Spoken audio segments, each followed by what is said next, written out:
Скъпи приятели, аз съм Алекс и се намирам в Кипър, в компанията на тази страхотна котка и в компанията на още една котка, която ще ви покажа сега всъщност, тъй като тя също дойде. Привет! Много са сладки. Аз съм в Кипър, както споменах, по повод сватбата на моята братовчетка Елена. Тя се жени след 2 дни и нямам търпение. За пръв път съм на сватба в Кипър. И се вълнувам, тъй като не знам какви са тяхните традиции и обичаи, пък и по принцип се вълнувам и за български сватби, така че просто обичам да има поводи. След малко отиваме на плаж, първия ми плаж за годината и за това нямам търпение вече. Въпреки че моя план е да изоставя компанията и да си ходя където си ми е интересно, тъй като не мога да стоя цял ден на едно и също място под слънцето. Не е моето вече, преди можех, но предпочитам да се разхождам, да разгледам града максимално, въпреки че го направих миналата година, но искам отново да си припомня всяко едно хубаво кътче. И пътувах с братовчеда на братовчетка ми. Пътувахме много добре, нямаше никаква турбуленция, нямаше закъснения, Ryanair свършихте си работата перфектно. И така пристигнахме към 12 през нощта и в един някъде бяхме тук в Лимасол. Полета ни беше до Пафос. И да, всичко беше наред. Тръгвам си в понеделник. Днес е... Какво е днес? Четвъртък. Да, когато съм почивка, изобщо нямам представа кой ден е, какво се случва. Аз съм много досадна, нали? Много досадна.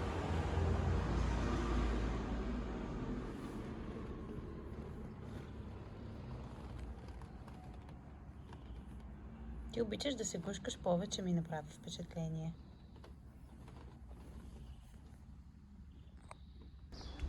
Ето я гледката от тераската.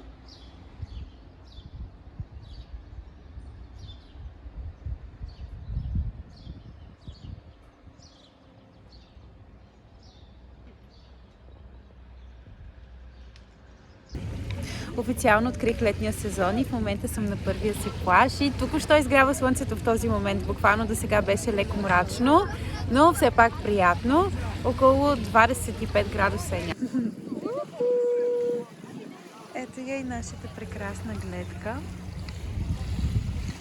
И ето част от българската група вече. Там е другата част. И идваме на шопинг в магазина на бъдещия съпруг на братовчетка ми.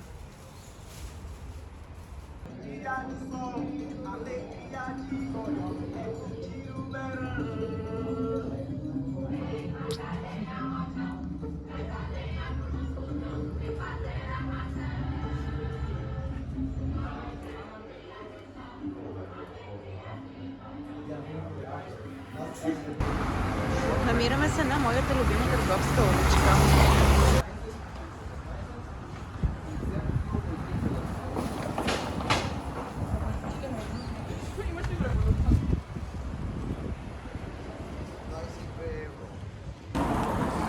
На плажа потичах малко за пръв път през живота ми и тичам на плажна ивица и ми подейства върховно. След това отидох да си не позорувам от Lidl, купих си сирене халуми, то е типично за Кипър, пробвайте ако идвате. Мисля, че го пускат и в българския Lidl, така че може да си вземете.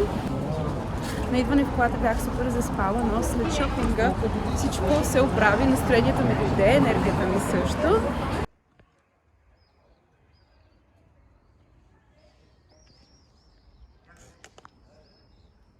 И аз така. Отиваме на клуб. Юху! Трябваше да сме в 9 часа в клуба, а сега е 9:25, дано са ни запазени местата. Хе-хе-хе! Най-готините!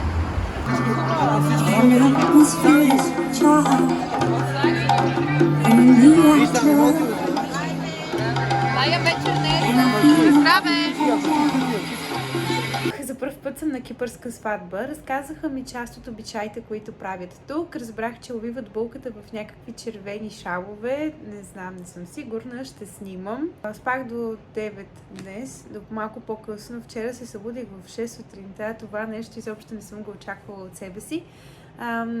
Последните кадри най-вероятно са от заведението, в което бяхме, Колумбия Бич.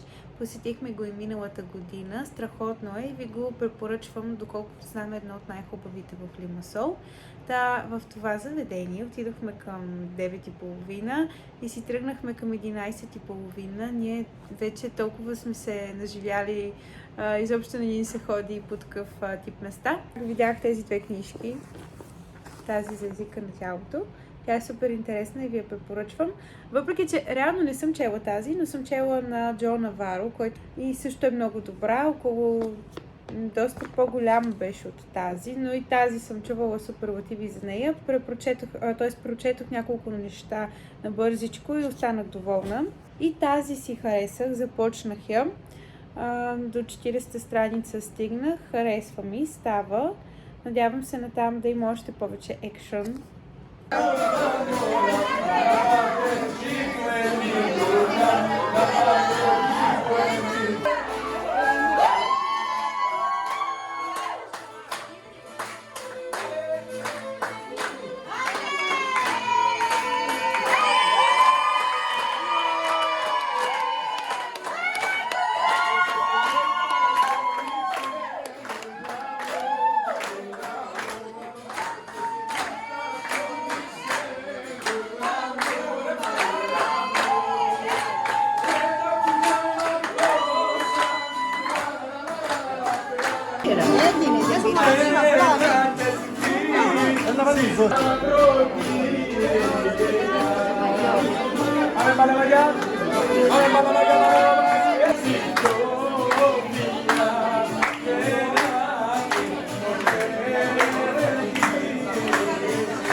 The neighbors loved it for sure.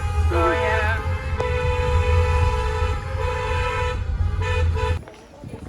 Ето тук в тази църква ще се венчаят.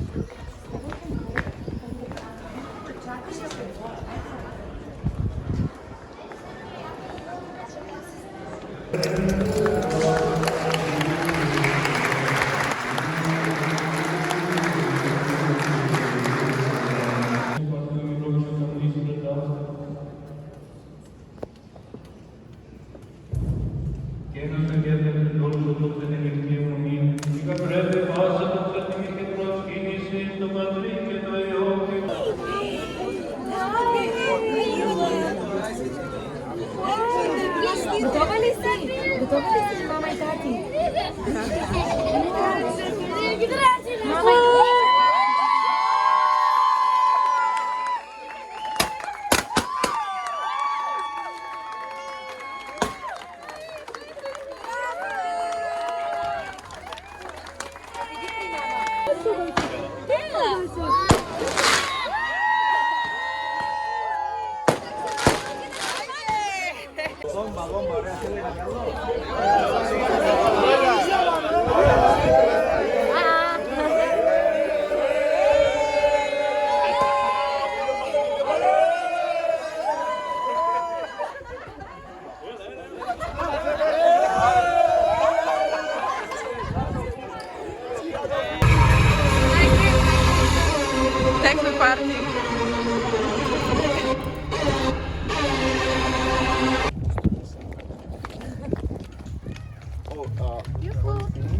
In Bulgaria, right now it's Amazing the coldest time in a while. For no reason. Like, it's never that cold.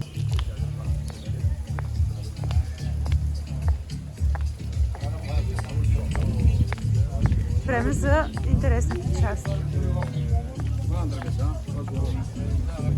И аз искам снимки на принцеса.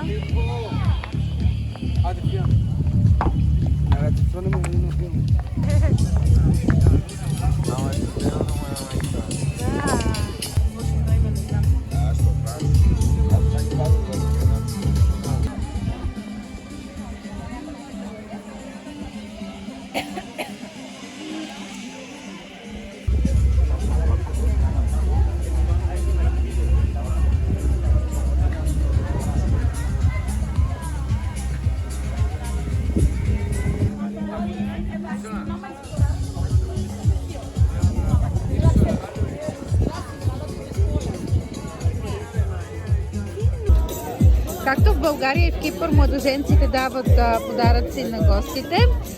Елена и нейният съпруг са решили да дарят паричките и тук е написано, че са дали за благотворителност за дечица, които са родени по-рано.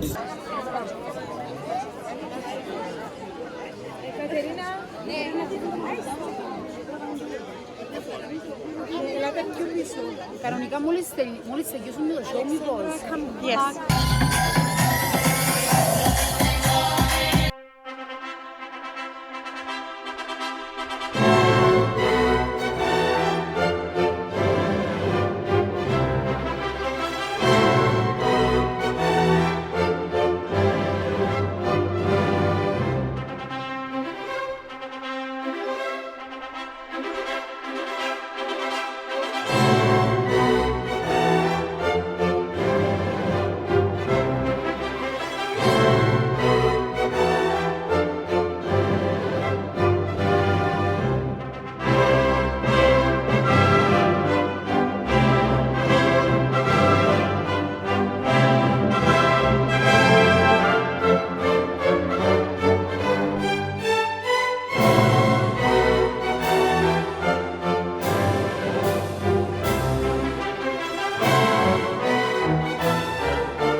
Στείλαμε πάρα πολύ.